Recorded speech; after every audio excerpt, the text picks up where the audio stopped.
Thomas stared dejectedly out the window. It was getting late. My parents will be home from work soon. I have to leave home. Who would have told Thomas, a couple of months ago, that the kid would try to escape from home? Would not have believed it. My parents decided to separate for some reason. They explained long and tediously to Thomas that he had nothing to do with it, that it was their adult decision, that Mum and Dad loved him. But they were tired of each other. No, they didn't fight and didn't find someone on the side. They just decided to separate. My parents got married early in my freshman year. He was born, Thomas, and everything was fine. Thomas has always believed that he has the best parents in the world and the best family. Why can't they live? Their grandparents tried to persuade them and even cried, "No. Mum will stay in the city and Dad will leave in 3 months for Grandma Samantha in Chicago." Now they're arguing over who Thomas will stay with. And Thomas doesn't want to talk to them. Thomas wants everything to be the same as before. He went into the hallway, picked up the phone, called John, called him for a walk. But John couldn't. He hung out with his younger sister Sarah, and his parents went to the grocery store. Thomas called Joy, but Joy couldn't either. He and Dad will be watching hockey. Thomas knew that his parents would come, and everyone would start trying to persuade him to stay with one parent or another. And Thomas doesn't want to listen to this. Thomas wants to eat Mom's cutlets and watch hockey with Dad as before. A lot of resources and time were spent on this video. So if you are watching this video, please support me. Please like and subscribe to the channel. Thomas wipes away his tears, takes his coat off the hanger, puts on a hat, ties a scarf, and goes outside. Dark. It's dark, cold and windy. He wanders aimlessly with his collar turned up and his hands in his pockets. Probably the parents have already come and started arguing out of habit. Why are these adults so stupid?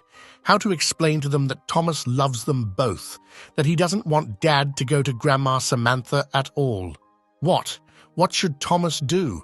What should happen so that they stop getting divorced and become a friendly family again? Thomas overheard his mother talking to Aunt Amelie on the phone and complaining that it was because she would not be able to give birth to a second child. When Thomas was born, Mum got sick and she won't have any more children, so she cries and persuades Dad not to deprive her of her only son. She says that Dad will have as many children as he wants, but her mum has no one but Thomas and will never have any more. Thomas wipes his tears with the sleeve of his coat. They freeze and sting his cheeks painfully. The boy's heart clenches into a ball, and he wants to cry at the top of his voice. Tears come to his eyes. His nose stings. A lump rises in his throat. Thomas can't help himself and starts crying like a little boy. And he's already 10 years old. Roaring, Thomas gasps for air and wipes his icy face. Suddenly he hears a squeak, a quiet squeak. Kitten, Mum promised if he stays with her, she will get him a kitten. Well, you'll have to make a choice in favor of Mum. Now Thomas will save you, a little chilled creature. Thomas climbs behind the trash can, squeaks and sees nothing, so he seems to have found a box. Or maybe there are 3 kittens. Then he would share it with John and Joy. But there was no kitten in the box. Thomas sighed in disappointment. There was a doll lying there. The doll was wrapped in rags and some kind of plaid blanket and squeaked. Why does he need a doll for Thomas? Or maybe take it away and give it to Sarah in case he still has to leave with Dad. And so Sarah will have a memory of Thomas. This Sarah is funny, 4 years old and so smart. Thomas picked up the doll and almost threw it away. The doll spun all over, began to bend. A child, Thomas realized, a child. Someone forgot the child behind the trash they forgot, or was it thrown out? Oh, mommies. Thomas took off his coat and wrapped the child up, ran home. He was shaking. The boy was crying with fear for his little life. He did not think that he could have gone so far from home. Here's the house at last. Thomas shot up to his floor where Mum and Dad were standing in the doorway, excited and dressed, arguing about something. "Jessica, I'm telling you, you have to stay at home, and I'm going to look for Thomas." "No, you stay, and I'll go look for my only son." Thomas quickly darted past them. He was trembling and shaking all over. The parents rushed to their son. The boy clutched his coat tightly to himself. "Thomas, why are you naked? What happened, son?" "Where have you been? Who offended you?" "Oliver, why are you standing there? Call the police." "There." "Child." "What child, Thomas?" "Oliver, oh my God! Thomas, where did you get the baby?" By the trash, he was lying and crying. "Oliver, get an ambulance and the police quickly." While the ambulance and the police were driving, Mom turned the child around. She and Dad rushed from Thomas to the baby. "A girl, Oliver. Look what she is. She's 2 weeks old at most, a little one. But who is so you?" Thomas was rubbed, wrapped in a blanket, and hot tea was poured. And the baby was taken away. "Mom, Dad, let's go to her tomorrow. She's all alone."